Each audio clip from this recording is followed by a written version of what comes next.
कहानी का पूरा आनंद लेने के लिए कहानी के पिछले सभी भागों को ज़रूर देखें। उसका लिंक मैं आपको डिस्क्रिप्शन बॉक्स में दे दूंगी और साथ में कमेंट बॉक्स में पिन भी कर दूंगी, तो आप वहां से भी जाकर देख सकते हैं। अति को खुद से दूर करने का जश्न का फैसला सुनकर वो कांप सी गई थी, जैसे उसकी सांसें हलक में अटक गई थी, उसके पैर लड़खड़ा गए थे। वो ऐसा तो कभी सपने में भी नहीं सोच सकती थी।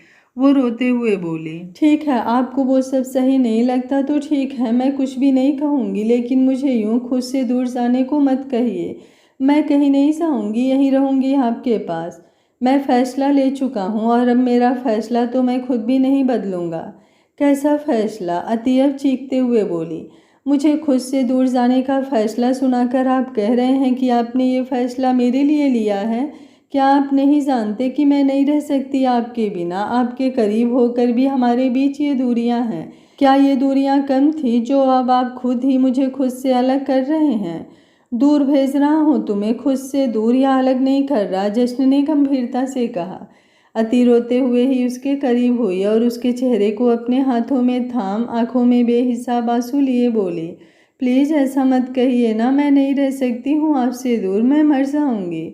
उसकी ये बात कहना और जश्न ने अपनी आंखें बंद कर ली। उसकी बेबी डॉल उसके सामने उससे दूर न जाने के लिए गिड़गिड़ा रही थी, लेकिन वो मजबूर था। जब तक वो अति को खुद से दूर नहीं भेजेगा तब तक उसकी सुरक्षा सुनिश्चित नहीं की जा सकती थी। ये उसके लिए इमोशनल नहीं बल्कि प्रैक्टिकल होकर सोचने का वक्त था। मर जाओ तो वो मेरी मोहब्बत की हार होगी, और मुझे यकीन है कि मेरी मोहब्बत इतनी कमज़ोर नहीं हो सकती। जश्न ने एकदम एक्सप्रेशनलेस होकर कहा और फिर पलटकर अलमारी की तरफ बढ़ गया। दूर से ही उसने घूमकर अति की तरफ देखा, जो अब बुद्ध बनकर खड़ी थी। ब्लैक कलर की साड़ी बैकलेस ब्लाउज के साथ पहने हुए वो सच में किसी बॉर्बी डॉल की तरह लग रही थी। लेकिन अभी जो कुछ भी हुआ उसके बाद उसका चेहरा पूरी तरह से उतर गया था, और जिन आंखों में प्यार की चमक थी अब उन आंखों में सिर्फ आंसू थे। अति नीचे फर्श पर बैठ गई और सिसकते हुए रोने लगी, लेकिन इस बार जश्न ने उसे चुप नहीं करवाया। बस वो चुपचाप अपने कपड़े लेकर बाथरूम की तरफ बढ़ गया। थोड़ी देर बाद वो बाथरूम से बाहर आया तो अति अभी भी रोए जा रही थी। उसे यूं रोते देख जश्न का दिल पसीजे जा रहा था, लेकिन फिर भी वो चुपचाप अपने बिस्तर की तरफ बढ़ गया और अपने हाथ से चादर को पूरी तरह खींच दिया, जिससे सारे गुलाब के फूल और पत्तियां नीचे ज़मीन पर बिखर गए। अति ने नज़रें उठाकर जश्न की तरफ देखा और मन ही मन बोली, औरों के लिए बेशक आप खुद को पत्थर बना ले, लेकिन मेरे लिए तो आप हमेशा ही एक फूल की तरह नाजुक रहे हैं, और मोम भी। पर ऐसा भी क्या हो गया जो अब आप मेरे लिए भी पत्थर ही बन गए? मेरे आंखों के आंसू आपका सीना चीर देते थे, लेकिन आज आपको फ़र्क भी नहीं पड़ रहा। बहुत फ़र्क पड़ रहा है तुम्हें यूं देखकर मेरी जान, लेकिन मैं यहाँ नहीं रहने दे सकता। तुम पर मैं किसी की नज़रें भी बर्दाश्त नहीं कर सकता, और अगर किसी की नज़रों में ही तुम हुई तो क़यामत आ जाएगी। मैं तुम्हारे लिए किसी की भी जान ले सकता हूँ, लेकिन अगर इन सब में तुम्हें कुछ हो गया तो मैं खुद भी जी नहीं पाऊँगा, इसलिए आज थोड़ा स्वार्थी हो रहा हूँ, उसने मन ही मन कहा। अति अभी भी दीवार से लगकर रोए जा रही थी, लेकिन ना ही जश्न ने उसे चुप कराया और ना ही उससे और कुछ कहा। वो चुपचाप बिस्तर पर बैठा बस उसे देख रहा था। अति भी एकटक उसकी तरफ ही देख रही थी और मन ही मन सोच रही थी, आखिर ऐसा क्या हुआ जो जश्न उसे एक पल के लिए भी खुद से अलग ना करे। वो उसे दूर भेजने की बात कर रहा है, लेकिन इससे भी ज़्यादा तकलीफ उसे इस बात की थी कि अब उसे उसके आंसुओं से भी कोई फर्क नहीं पड़ रहा था। क्या सच में वक्त के साथ उनका प्यार गहरा होने की बजाय फीका पड़ गया? क्या सच में जश्न उससे प्यार नहीं करता? वो अपनी जगह से उठी, लेकिन जैसे ही उसने कदम बढ़ाया वो लड़खड़ा गई, जिसकी वजह से उसकी साड़ी उसके ही पैरों में अटक गई। लेकिन फिर भी वो आगे बढ़ी और इसी वजह से धीरे धीरे उसकी साड़ी उतरती गई। उसने अलमारी से अपने कपड़े लिए और बाथरूम में चली गई, लेकिन जाते जाते उसने जश्न की तरफ देखा। जश्न भी उस वक्त उसी की तरफ देख रहा था। बाथरूम के दरवाजे के साथ ही एक टेबल था जिस पर रखी मोमबत्तियां अभी भी जल रही थी। उसने उन मोमबत्तियों की तरफ अपना हाथ किया और बोली, आप इसे अपनी मोहब्बत की हार कहिए या मेरी मोहब्बत की हार। आपकी बेबी डॉल आपकी मोहब्बत में फना हो सकती है, लेकिन अपने जश्न जी से दूर नहीं हो सकती। इतना कहकर उसने अपना हाथ उन जलती हुई मोमबत्तियों पर रख दिया और एक दर्द भरी याद अपने होठों में ही दबा ली। जश्न जो उसकी तरफ देख रहा था, उसकी भी आह निकल गई। वो बेचैनी से अपनी जगह से उठा, लेकिन तब तक अति बाथरूम में चली गई और उसने बाथरूम का दरवाज़ा अंदर से बंद कर लिया। बेबी डॉल, दरवाज़ा खोलो। जश्न ने दरवाज़ा खटखटाया, लेकिन ना ही अंदर से कोई आवाज़ आई और ना ही अति ने दरवाज़ा खोला। जश्न कुछ देर तक इंतजार करता रहा, लेकिन अति बाहर नहीं आई। हार कर वो ही साइड हटा और वापस बेड पर आकर बैठ गया। उसी वक्त अति ने दरवाज़ा खोला और चुपचाप आकर बेड पर बैठ गई। अब उसने जश्न की तरफ देखा भी नहीं था। कमरे में बहुत ही कम रोशनी थी, लेकिन दोनों एक दूसरे का चेहरा साफ देख सकते थे और चेहरे पर छाई बेचैनियाँ भी। जश्न उसकी तरफ बढ़ने लगा, लेकिन अति ने अब बेड के साइड टेबल पर रखी मोमबत्तियों के ऊपर अपना हाथ किया और फिर बोली, मेरे करीब मत आइएगा वरना। कहते कहते उसने अपना हाथ थोड़ा सा नीचे कर लिया तो जश्न ने जो एक कदम बढ़ाया था वो भी उसने पीछे की तरफ ले लिया। गुस्से से उसके चेहरे की सारी नसें तन चुकी थी। ये गुस्सा उसे अति पर से ज़्यादा खुद पर आ रहा था। आखिर क्यों वो इतना बेबस है कि अपनी मोहब्बत के खातिर अपनी ही मोहब्बत को तकलीफ दे रहा है। लेकिन वो इतना तो समझ चुका था कि अति को मनाना बहुत ही मुश्किल होने वाला है। अगर अति की अलहड़ता, मासूमियत, नादानी और बेवाकी उसने देखी थी तो उसकी जिद भी वो जानता था। वो यूं ही खड़ा रहा और अति अपनी जगह पर लेट गई, लेकिन आज वो अपनी जगह पर होकर भी अपनी जगह पर नहीं थी। वो बेड को बिल्कुल किनारे पर लेटी हुई थी और उसने अपना चेहरा दूसरी तरफ फेर रखा था।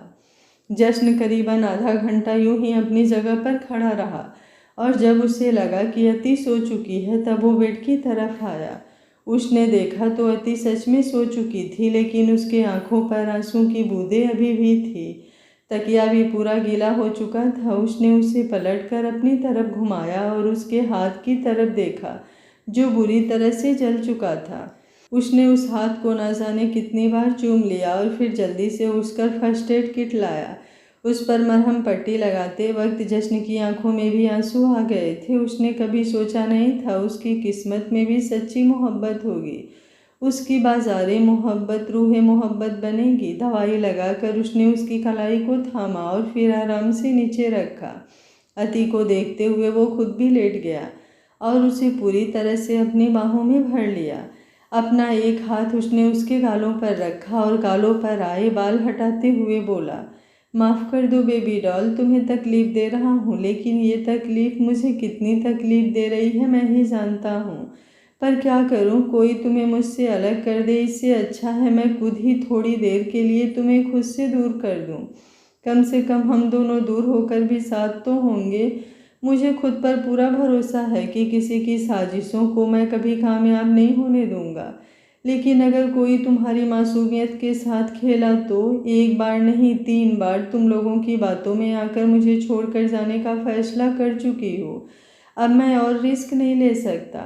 जब तक तुम सब चीज़ों को हैंडल करना नहीं सीख जाती और इतनी मैच्योर नहीं हो जाती कि किसी की भी बेवकूफ़ी भरी बातों में ना आओ, तब तक मैं तुम्हें खुद से दूर रखूँगा। और अगर तुम मेरे प्यार के लिए तड़प रही हो तो इस तड़प की हदें मेरे अंदर तो टूट रही हैं। मैं भी तुम पर अपना प्यार लुटाना चाहता हूँ, तुम्हारा होना चाहता हूँ, तुम्हें अपना बनाना चाहता हूँ, हर तरह से तुम्हारी रूह में उतरना चाहता हूँ, लेकिन बहुत मुश्किल से खुद पर काबू कर रहा हूँ। ऐसे में डर है मुझे कि कहीं इस मोहब्बत में मैं इस कदर ना बहक जाऊँ कि तुम्हें दर्द दे बैठूँ। अपनी हसरत पूरी करने के लिए तुम्हारी मासूमियत नहीं छीन सकता मैं।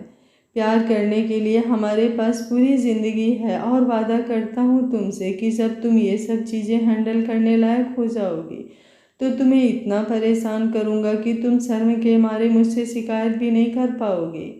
अपनी बेबी डॉल को टूट कर चाहूँगा, लेकिन बस मुझे थोड़ा सा वक्त दो, सिर्फ थोड़ा सा वक्त। अपनी बात खत्म कर उसने अति के चेहरे को पूरी तरह से चूमा और फिर अपनी आंखें बंद कर ली। सुबह हुई तो एक शख्स आईने के सामने तैयार हो रहा था। उसने घड़ी में वक्त देखा तो 8 बजे थे।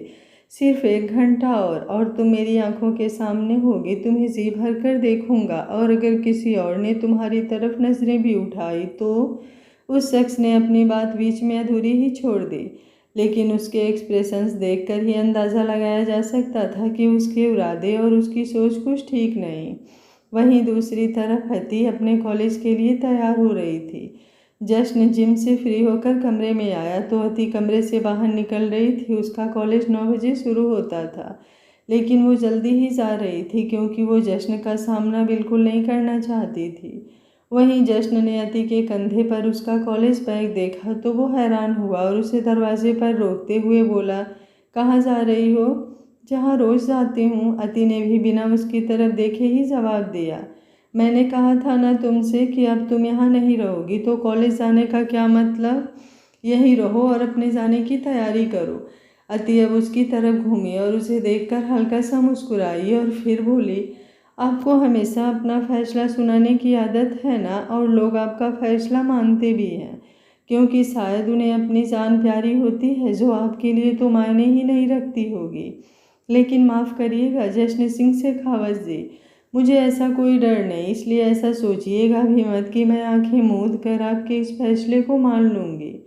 तुमने सोचा भी कैसे कि मैं तुम्हारी जान लेने का ख्याल भी अपने ख्यालों में लाऊंगा? जश्न ने उसे कंधों से पकड़कर दीवार से लगाकर बेहद गुस्से में देखते हुए पूछा। तो अति दर्द में भी मुस्कुराई और बोली, ख्यालों में तो आपने तभी मार दिया था मुझे जब मुझे खुद से दूर करने का ख्याल आपके ख्याल में आया। अगर सच में आपसे दूर गई तो सिर्फ मेरी लाश ही दूर जाएगी। कहते वक्त अति की आंखों में एक जुनून, एक जिद थी। जश्न ने उसकी बात सुनकर अपना सिर झुका लिया और फिर एक गहरी सांस लेकर उसकी तरफ देखते हुए बोला, तुम समझ क्यों नहीं रही? ये सब मैं तुम्हारे लिए ही कर रहा हूँ। कोई इंसान को जिंदा रखने के लिए रोज रोज मौत तो नहीं देता होगा। थप्पड़ मारूंगा अगर एक बार और ऐसी बकवास की तो। जश्न गुस्से से गरजते हुए बोला तो अति ने अपना एक गाल उसके आगे कर दिया और बहुत ही बेचैनी से बोली, एक क्या 1000 थप्पड़ मार लीजिए। आपका प्यार मेरा तो आपका गुस्सा भी सिर्फ मेरा, लेकिन खुद से दूर मत कीजिए। अति की इस मोहब्बत ने ही तो जश्न को कमज़ोर बनाया था और अब फिर से वो कमज़ोर पड़ रहा था। लेकिन अब एक बार फिर से उसने खुद को सख्त किया और अति का हाथ पकड़कर इसे खींचते हुए वापस अंदर ले गया। अति हैरानी से उसे देख रही थी। उसने सोचा भी नहीं था जश्न उसके साथ जबरदस्ती कर सकता है, लेकिन जश्न का चेहरा एकदम सख्त था। उसने अति को बेड पर धक्का दिया और बोला, कॉलेज तो दूर, तुम इस कमरे से भी बाहर नहीं निकलोगी। जश्न की बात सुनकर अति एकदम से सुन्न रह गई थी। उसे यकीन नहीं हो रहा था कि जश्न उसके साथ जबरदस्ती भी कर सकता है। और उसके बाद कही गई उसकी बातें तो उसकी हैरानी को और भी ज़्यादा बढ़ा गई थी और साथ ही साथ उसे मायूस भी कर गई थी। अपनी बात कहकर जश्न ने दरवाज़ा बंद किया और नीचे की तरफ आ गया। अति ने जल्दी से उठकर दरवाज़ा खटखटाया और खोलने की कोशिश की, लेकिन जश्न ने फिंगरप्रिंट से उसे लॉक कर दिया था। वहीं उन दोनों को दूर से देख रहे एक नौकर की आंखों में चमक आ गई थी। वो मुस्कुराया और जल्दी से घर के पीछे की तरफ से बने गार्डन में चला गया। जश्न ने नीचे आकर रमा आंटी को नाश्ता ट्रे में लगाने के लिए कहा और फिर खुद फ़ोन पर बात करने लगा। घर के सारे नौकर उस वक्त वहीं मौजूद थे। कुछ अपना काम कर रहे थे तो कुछ कान लगाकर जश्न की बातें सुन रहे थे। जश्न जिस कॉलेज में अति की स्टडी कर रही थी उस कॉलेज के प्रिंसिपल से बात कर रहा था और उन्हें बता रहा था कि अब अति कॉलेज में नहीं आएगी और उसका ट्रांसफ़र वो दूसरे कॉलेज में करवाएगा। फ़ोन काट कर वो फिर से किचन की तरफ बढ़ा तो इतने में रमा आंटी ने ट्रे में नाश्ता लगवा दिया था। एक नौकर ट्रे पकड़ने के लिए आगे की तरफ बढ़ा, लेकिन जश्न ने उसे रोका और फिर खुद ही ट्रे लेकर ऊपर कमरे की तरफ बढ़ गया। नौकर हैरानी से उसे देख रहे थे क्योंकि जश्न कभी पानी का गिलास भी अपने हाथों से नहीं उठाता था। उसने दरवाज़ा खोला और अंदर कदम बढ़ाया, लेकिन एक कदम बढ़ाते ही उसके कदम ठिठक गए क्योंकि पूरा कमरा एकदम से बदल चुका था।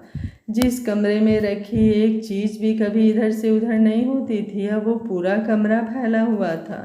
सारी चीज़ें इधर उधर बिखरी हुई थी। नीचे कई जगह पर कांच बिखरा हुआ था और बिस्तर पर रति औंधे मुँह लेटी हुई थी। जश्न एकदम हैरान रह गया। वो सावधानी से आगे बढ़ा और फिर ट्रे टेबल पर रख कर अति की तरफ घूमा। उसने अति को आवाज़ लगाई, बेबी डॉल, लेकिन अति ने कोई जवाब नहीं दिया। वो बेड पर बैठा और अति का सिर सहलाते हुए बोला, नाश्ता कर लो, रात को भी तुमने कुछ नहीं खाया। उसकी बात सुनकर अति ने अपना चेहरा दूसरी तरफ घुमाया और बोली, जब मुझे खुद से दूर कर देंगे तब किसे खिलाएंगे ये खाना, या फिर कोई और ठूठ। अति ने कहा ही था कि जश्न का जो गाल उसके बालों को सहला रहा था, अब उस हाथों ने उसके बालों को कसकर पकड़ लिया और वो गुस्से में बोला, जुबान संभाल कर, नादानी माफ़ करूँगा, गुस्ताखी नहीं।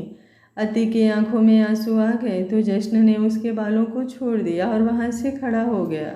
अति उसकी तरफ ही देख रही थी। तुम्हें खाना खाना हो तो खा लेना, वरना बाहर फेंक देना, जश्न ने नाराज़गी से कहा और फिर दोबारा कमरे से बाहर आ गया। वो बस उसे जाते हुए देखती रही। उसने उस ट्रे को एक नज़र देखा और फिर अपनी जगह से उठी, लेकिन जैसे ही उसने नीचे पाँव रखा, फर्श पर गिरा एक कांच का टुकड़ा उसके पैर में धंस गया। लेकिन अति ने अपने पैर की तरफ देखा भी नहीं। उसने वो ट्रे उठाकर उसे नीचे ज़मीन पर पटक दिया और दोबारा बेड पर लेट गई। वहीं कॉलेज के बाहर खड़ी एक गाड़ी में बैठा एक शख्स कब से कॉलेज के गेट पर अपनी नज़र टिकाए हुआ था, लेकिन उसकी नज़रों को जिस इंसान की तलाश थी वो इंसान उसे कहीं भी दिखाई नहीं दे रहा था। आधा घंटा बीता, 1 घंटा बीता, लेकिन वो इंसान अभी तक नहीं आया। उसने अपने फ़ोन पर वक्त देखा तो 10 बज चुके थे, जबकि कॉलेज तो 9 बजे ही शुरू हो जाता था। आज मेरी मल्लिका कहाँ रह गई, उस शख्स ने कहा और अपने फ़ोन की तरफ देखा जिसमें अति की तस्वीर सामने दिखाई दे रही थी। उसने उस तस्वीर को चूमा और फिर मुस्कुराते हुए एक फ़ोन मिलाया। जैसे ही सामने वाले शख्स ने फ़ोन उठाया, उसका चेहरा गंभीर हो गया।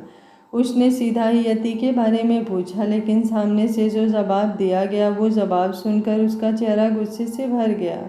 उसने अपने कार की स्टीयरिंग पर जोर से हाथ मारा और अपना फ़ोन फेंक दिया। अब उसकी आंखें गुस्से से लाल हो चुकी थी। उसने गाड़ी घुमाई और तेज़ गति से वहाँ से निकल गया। सुबह से शाम हो गई थी, लेकिन अति यूं ही बिस्तर पर लेटी रही। पैर पर बहता हुआ खून बंद हो गया था, लेकिन उसके धब्बे बिस्तर पर अब भी लगे हुए थे। उसने एक बार भी उठकर बाहर आने की कोशिश नहीं की और ना ही जश्न वापिस अंदर आया। उसने केबिन में बैठा जश्न गहरी सोच में डूबा हुआ था। अतीत में हुई सारी घटनाएं उसके जहन में चल रही थी, तो वहीं दूसरी तरफ उसे याद आ रहे थे अति के साथ बिताए हुए उसके पल, उसकी मुस्कुराहट, उसकी छेड़खानियाँ, उसकी नादानियाँ। वो सब सोचते हुए ही वो मुस्कुरा रहा था कि उसका फ़ोन बजा। ये फ़ोन उसके खास आदमी का था जो उसके लिए खुफिया काम करता था। जश्न ने अति को यहाँ से दूर भिजवाने की सारी जिम्मेदारी इसी आदमी को सौंपी थी। उसने फ़ोन उठाया और पूछा, सारे अरेंजमेंट हो गए हैं? तो सामने वाले ने हाँ कहा। ठीक है, जल्द ही तुम अति को यहाँ से लेकर चले जाओ। ध्यान रहे किसी को भी उसके बारे में कुछ पता नहीं लगना चाहिए, वरना अति तो सिर्फ यहाँ से दूर जा रही है, तुम्हें मैं इस दुनिया से दूर भेज दूँगा। ऐसा कुछ भी नहीं होगा बॉस, मैंने सारे अरेंजमेंट अच्छे से किए हैं, आप बिल्कुल फिक्र मत कीजिए, उस आदमी ने कहा। तो जश्न ने फ़ोन काट दिया और फिर गाड़ी की चाबी लेकर केबिन से बाहर आया और घर की तरफ निकल गया। घर आकर उसने एक सर्वेंट को खाना बनाने के लिए कहा और खुद ऊपर रूम में आ गया। वो जानता था अपनी बेबी डॉल की जिद को कि खाना तो उसने बिल्कुल भी नहीं खाया होगा, और हुआ भी ऐसा ही। खाना नीचे ज़मीन पर बिखरा हुआ था और अति खुद बिस्तर पर। उसने दरवाज़ा बंद किया और फिर उसकी तरफ आया तो देखा कि अति गहरी नींद में सो रही थी। उसका ध्यान उसके पैरों पर गया तो खून से सूखा हुआ जख्म देखकर उसकी आंखें बड़ी हो गई। वो जल्दी से उसकी तरफ बढ़ा और उसके पैरों में देखने लगा। उसने सबसे पहले उसे साफ किया और फिर उस पर दवाई लगाकर पट्टी बांधी। समझ नहीं आ रहा तुम्हारी इस मोहब्बत से मोहब्बत करूँ या गुस्सा, मेरे लिए मुझसे ही लड़ रही हो, मुझसे दूर जाकर तकलीफ़ होगी इसलिए खुद को ही तकलीफ़ दे रही हो, कहकर उसने उसके पैरों को चूमा। जख्म अति के पैर पर था, लेकिन जश्न को दर्द खुद पर महसूस हो रहा था। उसकी आंखें नम हो गई थी। तभी दरवाज़ा नॉक हुआ तो उसने दरवाज़ा खोला। सामने एक मेड खाने की ट्रे लेकर खड़ी थी। उसने उससे खाना लिया और फिर दरवाज़ा बंद करके अंदर आ गया। ट्रे साइड में रख उसने अपने कपड़े उतारे और फिर बेड पर बैठकर अति को अपनी गोद में उठा लिया। तो नींद में भी वो थोड़ा कसमस आई तो जश्न ने उसे अपने सीने से लगा लिया। जश्न के सीने की गर्माहट और खुशबू ने ही अति को अपनी आंखें खोलने पर मजबूर कर दिया। उसने अपनी आंखें खोली तो एकदम लाल आंखें देख जश्न काँप गया। मान जाओ ना बेबी डॉल, उसने धीमे से कहा तो अति की आंखों में आंसू आ गए और वो रोते हुए ही बोली, अपनी बेबी डॉल के लिए आप मान जाइए ना। नहीं मान सकता, तुम्हारी वो बात जो तुम्हारे लिए ही सही ना हो। आपसे दूर जाकर मेरे लिए कुछ सही हो भी नहीं सकता। चलो मेरी छोड़िए, क्या आप रह लेंगे मेरे बिना? नहीं रह सकता, जश्न ने तड़प कर कहा और फिर एक बार फिर से उसे अपने सीने से लगा लिया और बोला, हर पल मरूंगा मैं तुम्हारे बिना। और फिर मन में बोला, इस मौत में भी एक सुकून होगा कि तुम सही सलामत हो। उसकी नम आंखों से आंसू की एक बूंद गालों पर लुढ़क गई। एक बात पूछे, अति ने कहा तो जश्न ने उसे अपने सीने से हटाकर उसके चेहरे की तरफ देखा और अपना सिर हाँ में हिलाया। अति ने उसकी आंखों में देखते हुए पूछा, क्या आप मुझे खुद से इसलिए दूर कर रहे हैं कि मैं आपसे आपको ही मांग रही हूँ? उसका मासूमियत भरा सवाल सुनकर जश्न ने उसे फिर से अपने सीने से लगा लिया और बोला, तुम्हें कुछ मांगने की ज़रूरत ही नहीं है। मैं उतना खुद का भी नहीं हूँ जितना तुम्हारा हूँ। तो मत कीजिए ना मुझे खुद से दूर। कहते हुए वो सुबक सुबक कर रोने लगी। जश्न ने उसे थोड़ा सा ऊपर उठाया और उसके चेहरे को अपने हाथों में थाम लिया। अति अपनी पनियाई आंखों से उसे देख ही रही थी कि घर में आंसू आंखें के कोरों में फिर से बह गए, लेकिन साथ ही उसे थोड़ा सुकून भी मिला क्योंकि जश्न ने उसके माथे को बहुत ही शिद्दत से चूम लिया था। उसने पहले उसके माथे को चूमा और फिर उसकी तरफ देखा। अति ने भी अपनी पलकें खोलकर उसकी तरफ देखा। अब जश्न ने धीमे से उसके दोनों गालों को बारी बारी से चूम लिया और फिर हल्का सा उसके नाक को चूम कर फिर उसके लबों को चूम लिया। अति पहले तो बिल्कुल शांत थी और उसे कोई रिस्पॉन्स नहीं दे रही थी, लेकिन ज़्यादा देर वो भी खुद को नहीं रोक पाई। आखिर वो भी उस लम्हे में खोने लगी।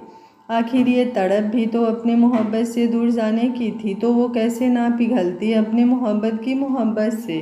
थोड़ी देर बाद उसने अति को छोड़ा तो अब नम आंखों में थोड़ी राहत दिखाई दे रही थी। उसने उसे और भी ज़्यादा अपनी गोद में कसा और फिर उसके चेहरे को अपने हाथों में भरकर बोला, प्लीज़ खाना खा लो। लेकिन अति ने ना में सिर हिला दिया। उसकी ना देख जश्न तड़प कर बोला, प्लीज़ मेरे प्यार की परीक्षा मत लो।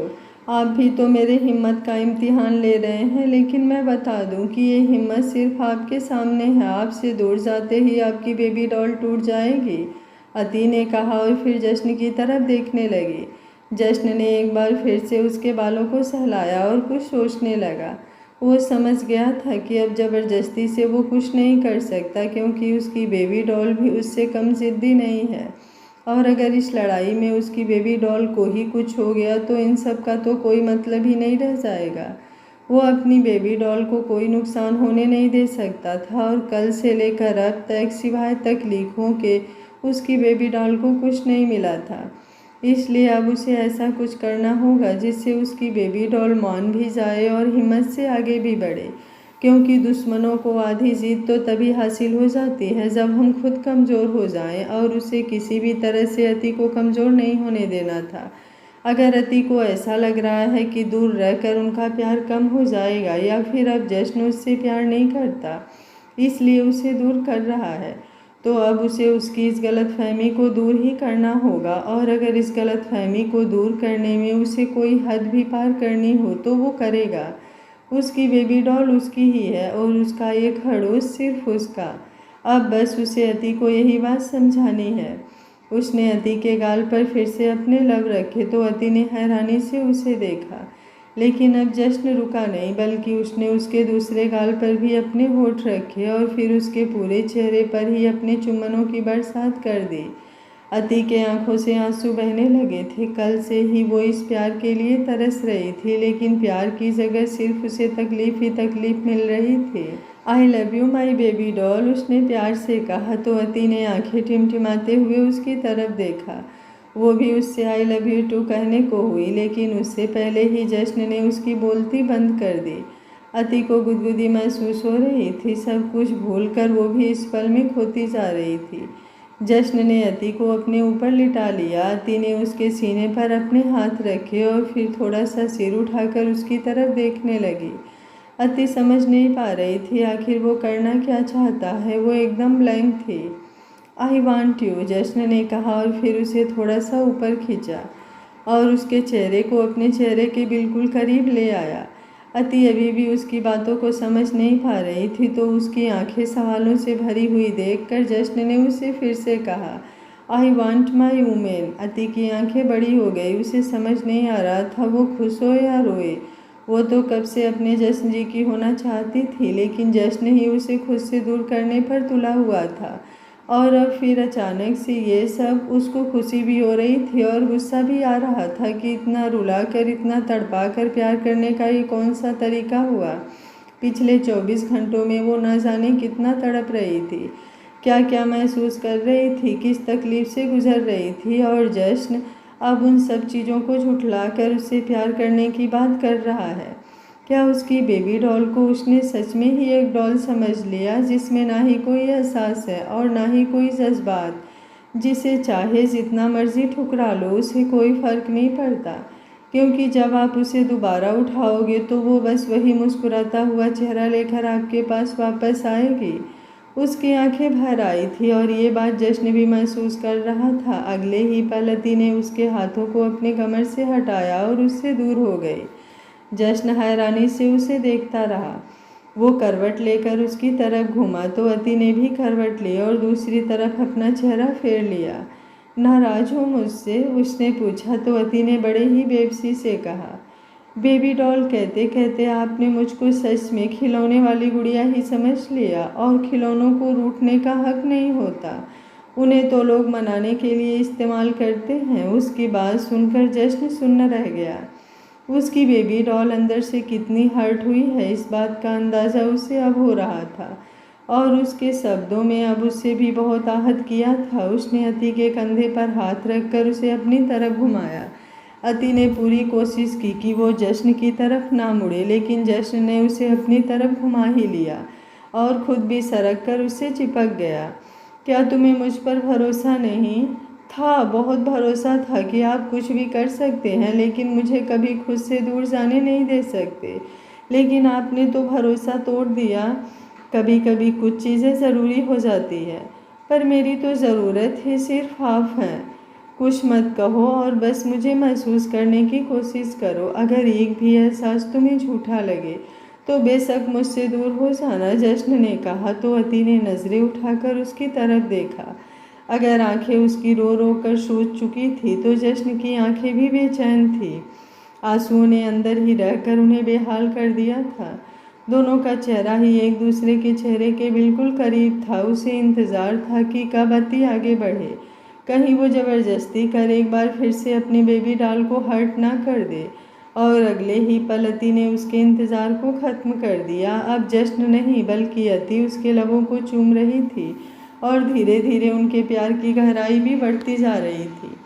और रात की भी जश्न और अति के प्यार की बारिश पूरी रात ही बरसती रही और दोनों ही इस बारिश में भीगते रहे। सुबह होते होते दोनों एक दूसरे की बाहों में सिमट कर सो गए। अति के चेहरे पर गजब का नूर था। शायद ये उस सुकून की निशानी थी जो उसके जश्न ने उसे दिया था। जब मोहब्बत सच्ची हो तो ऐसा ही होता है। आप हर तरफ से अपने साथी को पा लेना चाहते हैं और खुद भी बस उसके हो जाना चाहते हैं। ऐसा ही अति के साथ भी था। अल्लड़ सी उम्र में जश्न की मोहब्बत ही उसके लिए सब कुछ थी, और फिर मोहब्बत में दूरी उसे बर्दाश्त नहीं हो रही थी। जिस्मों का मिलना ज़रूरी नहीं होता, लेकिन कभी कभी ये मिलन ज़रूरत बन जाता है, जब हम खुद के ना होकर दूसरे के हो जाएं। अपना ही सब कुछ हमें किसी और का एहसास दिलाए तो वो एहसास ही अलग होता है। सुबह हुई तो जश्न ने अपनी आंखें खोली। अपनी बेबी डॉल को देखकर वो मुस्कुराया। कैसे उसके एक कदम ने उसे अंदर तक सुकून दे दिया था, जो उसके चेहरे पर साफ दिखाई दे रहा था। उसकी बेबी डॉल सच में बेबी डॉल लग रही थी। उसने हल्का सा उसके माथे को चूमा तो अति की पलकें फड़फड़ाई। लेकिन अगले ही पल जब एक दर्द भरी आह अति के होठों से निकली तो जश्न के चेहरे पर भी चिंता की लकीरें उभर आई। उसने जल्दी से अति के गालों पर अपना हाथ रखा और बोला, दर्द हो रहा है क्या? अति ने यूं ही अपना चेहरा उसके सीने से लगाया और बोली, बस थोड़ा सा। उसके बाद जश्न अपनी जगह से उठा और अपने शॉर्ट्स पहनकर बाथरूम में गया। उसने वहां बाथ टब में गर्म पानी ऑन किया और फिर वापस अति के पास आया। अति उसे ही देख रही थी। जश्न ने उसे अपनी गोद में उठाया और बाथरूम में ले गया। अति ने जश्न की शर्ट पहन रखी थी।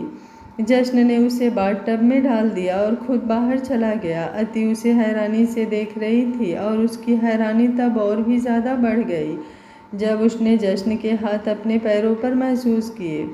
उसके हाथों में कुछ ऑयल जैसा था जिससे वो अति के पैरों की मसाज कर रहा था।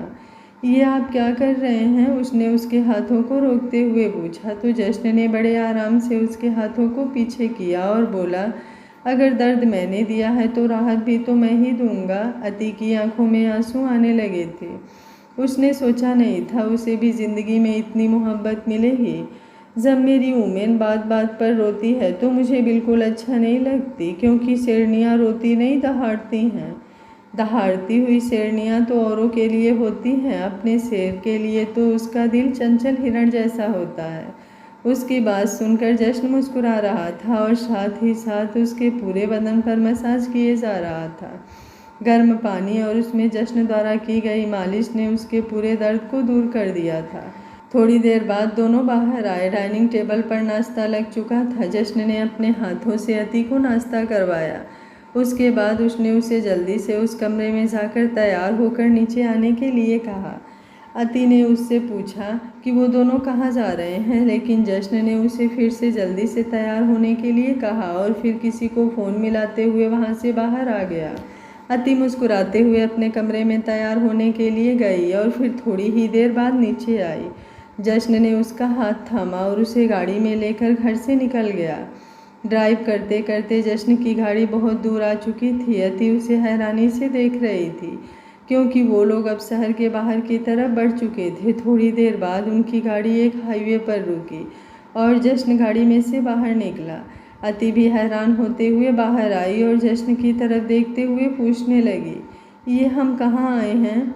उसे बिल्कुल भी अंदाज़ा नहीं था कि आगे क्या होने वाला है। जश्न ने उसे जब कोई जवाब नहीं दिया तो वो उसके सामने आकर खड़ी हो गई और बोली, आप मुझे कुछ बता क्यों नहीं रहे? मुझे लगा हम कहीं घूमने जा रहे हैं, लेकिन ये जगह तो बिल्कुल सुनसान है।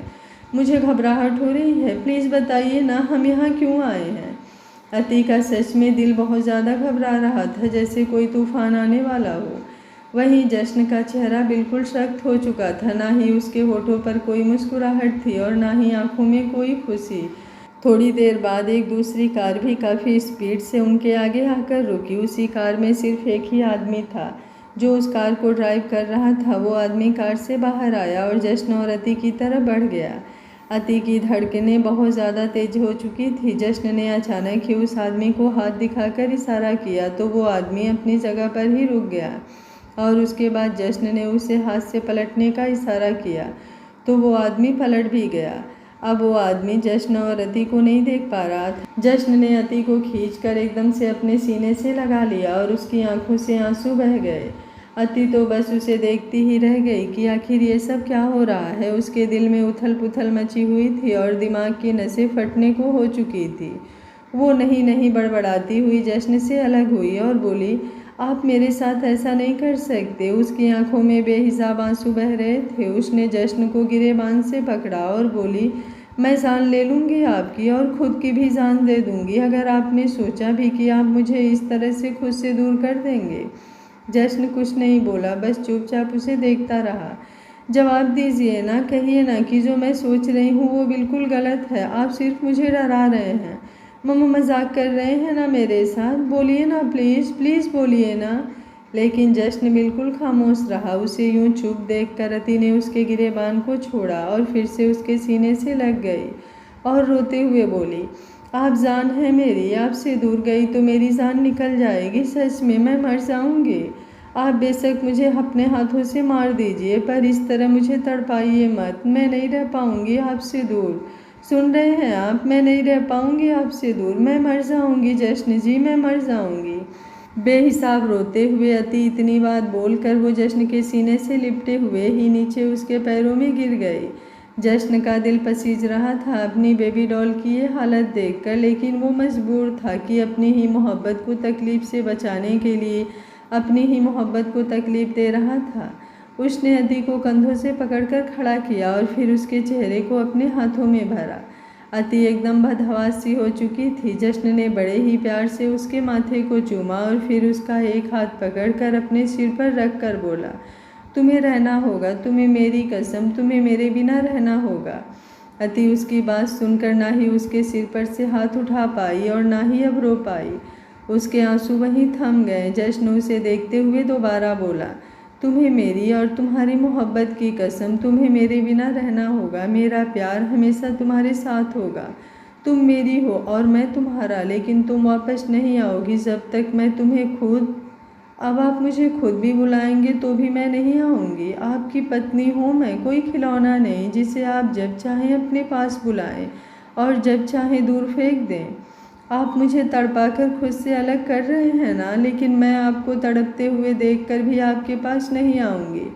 अति ने अपना एक कदम पीछे लेकर कहा और फिर चुपचाप बस उस गाड़ी की तरफ चल दी। बेपरवाह है माही मेरा, पूछे ना मेरा हाल वे, किसी गलदावी जवाब न देवे, मेरे रोते रहे सवाल वे। जैसे जैसे वो गाड़ी की तरफ बढ़ रही थी वैसे वैसे उसकी आंखों में नमी बढ़ती जा रही थी और फिर वो अपने आंसुओं को रोक नहीं पाई। रोते हुए ही वो उस गाड़ी में बैठ गई। पीछे गाड़ी से लगकर खड़ा जश्न उसे देख रहा था और इंतज़ार कर रहा था कि अति एक बार तो उसे पलट कर देखे, एक बारी देखे, देखे ना दोबारा, तेरे बिना करूं कैसे मैं गुजारा। अति के गाड़ी में बैठने के बाद वो आदमी भी जल्दी से आकर ड्राइविंग सीट पर बैठा, लेकिन उसने गाड़ी स्टार्ट नहीं की। चलिए, अति ने अपने आंसुओं को साफ करके कहा तो उस आदमी ने गाड़ी आगे बढ़ा दी। के माही मेरा दिल तोड़दा हाय, के माही मेरा दिल तोड़दा हाय। जश्न अभी भी यूं ही खड़ा था। धीरे धीरे गाड़ी उसकी आंखों से ओझल होते जा रही थी और एक पल आया कि उसे वो गाड़ी दिखाई देना बिल्कुल बंद हो गई। वो चीखते हुए नीचे ज़मीन पर गिरा और अपना हाथ जोर जोर से ज़मीन पर मारने लगा। ज़मीन पर उसका हाथ लगातार लगे जा रहा था, जिससे हाथ की चमड़ी फटने लगी और घाव होना शुरू हो गया।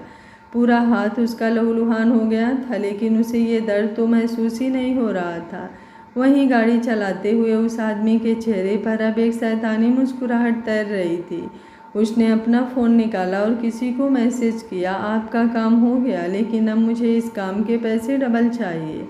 मैसेज करने के बाद उसने अपना मास्क पहना और फिर जल्दी से गाड़ी के विंडो अच्छे से लॉक किए।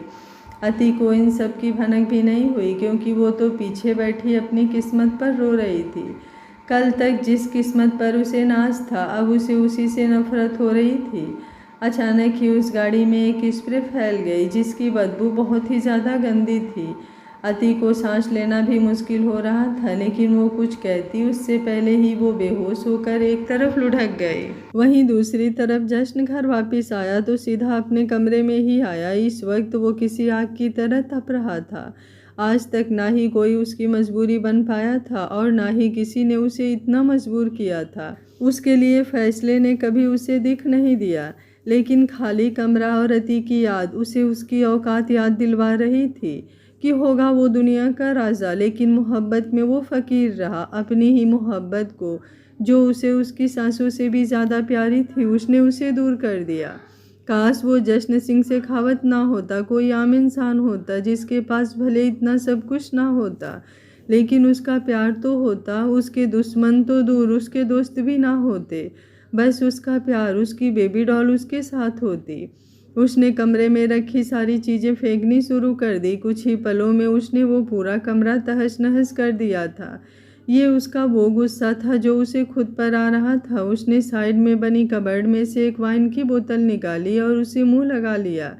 एक ही मिनट में उसने वो पूरी बोतल ख़त्म कर दी और फिर वो बोतल भी नीचे फेंक मारी और फिर नीचे बैठकर उस टूटे हुए कांच को अपनी मुट्ठी में पकड़ लिया। उसकी आंखों के सामने सिर्फ अति का चेहरा घूम रहा था। वो मुस्कुरा रही थी, लेकिन अचानक ही वो रोने लगी। उसका वो रोता गिड़गिड़ाता हुआ चेहरा जश्न की आंखों के सामने घूम रहा था और वो कांच उसके हाथों में धंसता जा रहा था। उसने अपना हाथ आगे किया तो उसमें से खून किसी पानी की तरह बह रहा था। खून की टपकती उन बूंदों को देखते हुए वो बोला, नहीं रह सकता मैं अपनी बेबी डॉल से दूर। जल्द ही मैं उसे अपने पास ले आऊँगा, लेकिन उससे पहले उन सबको ख़त्म करूँगा जो उस पर नज़र रख रहे थे। जल्द ही हर उस इंसान को इस दुनिया से दूर भेज दूँगा जो मुझे मेरी बेबी डॉल से दूर करना चाहते हैं। मौलिक राय चौधरी, मेरी जान पर नज़र थी ना तेरी। अब अगर मैंने जीते जी तेरी आंखें ना निकाल ली तो मैं भी जश्न सिंह शेखावत नहीं, उसने कहा और फिर अपने फ़ोन में एक फ़ोन मिलाया। इधर एक 25-27 साल का शख्स अपने सामने खड़े आदमी को बुरी तरह से मार रहा था। मैंने कहा था ना कि शेखावत मेंशन में अगर एक पत्ता भी हिले तो तुम्हें मुझे बताना है, लेकिन वहाँ से मेरी मल्लिका ही गायब हो गई और तुम्हें कुछ पता ही नहीं चला। कहते हुए उसने उस आदमी को जोर से लात मारी और फिर अपनी कमर से गन निकाल कर निशाना उस पर साध दिया। प्लीज़ सर, मुझे माफ़ कर दीजिए, ये सब मैंने जानबूझकर नहीं किया, मेरी कोई गलती नहीं है। सुबह तक सब कुछ ठीक था, मुझे लगा वो लोग बस थोड़ा घूमने ही जा रहे हैं, लेकिन जब जश्न वापस आया तो वो अकेला ही वापस आया, उसके साथ ना ही मल्लिका। चीखते हुए मौलिक ने अपनी गन से एक गोली सीधा उसके पैरों पर मारी और बोला, वो मल्लिका सिर्फ मेरे लिए है, तुम लोगों के लिए सिर्फ वो मेम साहब है। उसका नाम लेना भी तुम्हारी औकात में नहीं। हाँ, वो शख्स और कोई नहीं, मौलिक राव चौधरी ही था। जब से उसने जश्न और अति के बारे में सब कुछ पता लगवाया था, तब से ही अति की तस्वीरें देखकर ही वो उसका दीवाना हो गया था। वो हॉस्पिटल में भी उससे मिलने गया था, लेकिन सिर्फ उसकी एक झलक ही देख पाया। अपने सामने उसे देखकर तो वो एकदम ही पागल हो गया था। अति की खूबसूरती उसकी आंखों में किसी पागलपन की तरह समा गई। उसके सिर पर अति को पा लेने का जुनून सवार हो गया। पहले जश्न सिंह शेखावत को हराने के लिए वो अति को मरवाने की सोच रहा था, लेकिन जब उसने उसे देखा तो बस देखता ही रह गया। अब तो वो उसे खरोच भी नहीं लगने दे सकता था। अगर कोई व्यक्ति उसे छू भी देता तो वो उस इंसान का हाथ तोड़ देता था। यही तब हुआ था जब उसने उस लड़के के हाथ पर एसिड डाला था और अक्षर का एक्सीडेंट भी उसने ही करवाया था। कोई उसकी मल्लिका को अगर नज़र भर कर देख भी ले तो उस इंसान की आंखें निकाल ले। वो जश्न को जब जब भी उसके साथ देखता उसका तन मन जल जाता था, लेकिन वो इंतज़ार में था। उसे सिर्फ एक मौका चाहिए था जब वो अति को जश्न से हमेशा हमेशा के लिए दूर कर दे और उसे अपने साथ ले जाए। वैसे भी वो जश्न को तड़पते हुए देखना चाहता था और इतने दिनों में तो वो ये जान भी गया था कि जश्न की जान अति में बसती है और अगर अति उससे दूर हुई तो वो वैसे ही तड़प तड़प कर मर जाएगा। नीचे गिरा हुआ आदमी अभी भी उसके सामने खुद को बख्श देने के लिए गिड़गिड़ा रहा था, लेकिन मौलिक के चेहरे पर एकदम खतरनाक एक्सप्रेशन थे। ऐसा लग रहा था जैसे वो जब तक उसकी जान नहीं लेगा तब तक उसे नहीं छोड़ेगा। और हुआ भी यही। उसने अचानक ही पूरी गन उस आदमी पर खाली कर दी। वो आदमी कुछ देर तड़पता रहा और फिर एकदम से शांत हो गया। मौलिक ने अपना होठ हल्का सा ऊपर की तरफ उठाते हुए बोला, तुम वो जरिया हो जिससे जश्न मुझ तक पहुंच सकता था, इसलिए तुम्हें ख़त्म होना पड़ेगा। वैसे भी अब तुम्हारा इस दुनिया में कोई काम नहीं, एक बोझ ही थे तुम, ब्लडी फुल पर्सन। उस आदमी को एक नज़र देखकर मौलिक वहाँ से चला गया। उसने भी अपनी अलमारी में से शराब निकाली और पीने लगा। कुछ ही देर बाद उसके कमरे में 2 लड़कियां आईं। तुम दोनों यहाँ क्यों आई हो? उसने उस शराब की बोतल को नीचे ज़मीन पर फेंक कर गुस्से से गरजते हुए पूछा, तो वो लड़कियां सहम गई। कांच की आवाज़ सुनकर एक आदमी जल्दी से वहाँ पर आया और सिर झुकाकर बोला, बॉस, मैंने ही यहाँ आने के लिए इन्हें कहा है। वो आपका मूड खराब था इसलिए मैंने सोचा। मौलिक अपनी जगह से उठा और तेजी से उस आदमी की तरफ बढ़ा और उसे गर्दन से पकड़कर दीवार से लगाकर गुस्से से अपने दांत पीसते हुए बोला, तुम्हारी सोच तुम अपने तक सीमित रखो। अब मौलिक राय क्या तुम्हारी सोच से चलेगा? तुम जैसों की औकात नहीं जो मेरे बारे में सोच भी सके। ले जाओ इन्हें अपने साथ, मुझे किसी की ज़रूरत नहीं। अब मेरी हसरत और मेरी ज़रूरत सिर्फ एक ही है और वो है मेरी मल्लिका। मुझे सिर्फ उसका हुस्न चाहिए, ये सब उसके आगे बेकार है। साला बात करता है मेरे बारे में सोचने की। इतना कहकर मौलिक ने उस आदमी को एक झटके से छोड़ा तो वो आदमी लड़खड़ा गया। उस आदमी का ही ये हाल देखकर उन दोनों लड़कियों की तो हिम्मत ही नहीं थी वहाँ पर खड़े रहने की, इसलिए वो दोनों भी जल्दी से वहाँ से चली गई और उसके बाद वो आदमी भी। लेकिन उस आदमी की आंखों में इस वक्त बहुत गुस्सा था। मौलिक फिर से आकर सोफे पर बैठा और शराब पीने लगा। तुम्हें क्या लगता है जश्न सिंह शेखावत, तुम मेरी मल्लिका को मुझसे दूर भेजकर तुम उसे मुझसे दूर भी कर दोगे, उसे मुझसे बचा लोगे? नहीं, ऐसा नहीं हो सकता, क्योंकि एक बार मौलिक राय चौधरी की नज़र जिस पर चली जाए, मौलिक राय चौधरी उसे हासिल करके ही रहता है। तुमने चाहे उसे दुनिया के जिस मर्जी कोने में छुपा लिया हो, लेकिन 2 दिन के अंदर उसे मैं ढूंढ कर रहूँगा। कोठे वाली बाजारू औरतें सिर्फ पैसों पर मरती है और उसे मैं इतना पैसा दूंगा कि उसे मेरे पास आना ही पड़ेगा और फिर वो मेरी बाहों में होगी और तुम तड़प तड़प कर मरोगे। थोड़ी ही देर में वो नशे से टुन्न हो गया तो यूं ही सोफे पर बैठा बैठा सो गया। लेकिन दूसरी तरफ अपने स्टडी रूम में बैठा जश्न लैपटॉप पर कुछ काम कर रहा था। उसके इरादे अब बिल्कुल साफ थे और उन इरादों की तरफ उसका पहला कदम कल ही बढ़ने वाला था। उसने घड़ी पर वक्त देखा तो रात के 2 बज रहे थे। इस वक्त तो अति को वहां पहुंच जाना चाहिए था जहां पर उसने उसे भेजा था। उसने अपने आदमी रघु को कहकर भेजा था कि पहुंचते ही उसे मैसेज करे, लेकिन अब तक कोई मैसेज नहीं आया तो उसने खुद ही उस आदमी को फ़ोन मिलाया। रघु का फ़ोन लगातार बजे जा रहा था, लेकिन वो अपना फ़ोन नहीं उठा रहा था, बल्कि वो तो अपने बजते हुए फ़ोन को देखकर ज़ोर ज़ोर से हंसे जा रहा था। उसके सामने नोटों से भरा एक बैग रखा था जिसमें करीबन 1 करोड़ रुपए थे। इतने सारे पैसों को देखकर वो एकदम पागल हो चुका था और नोटों की गड्डियों में से पैसे निकाल निकाल कर ऊपर हवा में फेंके जा रहा था और जब पैसे उस पर बरसते तो वो एकदम से खुश हो जाता। 10 साल, पिछले 10 सालों से मैं उस जश्न के लिए काम कर रहा हूँ, लेकिन कभी इतना पैसा नहीं कमाया। कभी मुझे अपनी वफादारी पर शाबाशी नहीं मिली, लेकिन गलती होने पर सज़ा बहुत बार मिली। पर आज मैंने उस सारी सज़ा को मज़े में बदल दिया। आज एक ही दिन में मैं करोड़पति बन गया। वो एक खतरनाक हंसी हंसते हुए बोला, सही कहते हैं, वफादारी में सिर्फ ठोकरें हैं और दगाबाजी में मज़ा ही मज़ा है। पिछले आधे घंटे से जश्न रघु को फ़ोन मिला रहा था, लेकिन उसका फ़ोन कोई रिसीव नहीं कर रहा था, जिसकी वजह से जश्न का चेहरा एकदम परेशानी से भर चुका था। और फिर थोड़ी देर ही बाद उसका फ़ोन बंद आने लगा। जश्न के एकदम से होश उड़ गए। ऐसा कभी नहीं होता था कि रघु अपना फ़ोन बंद कर ले। रघु उसका सबसे ईमानदार और भरोसेमंद आदमी था, जिसे जश्न अपने सारे खुफिया काम सौंपता था।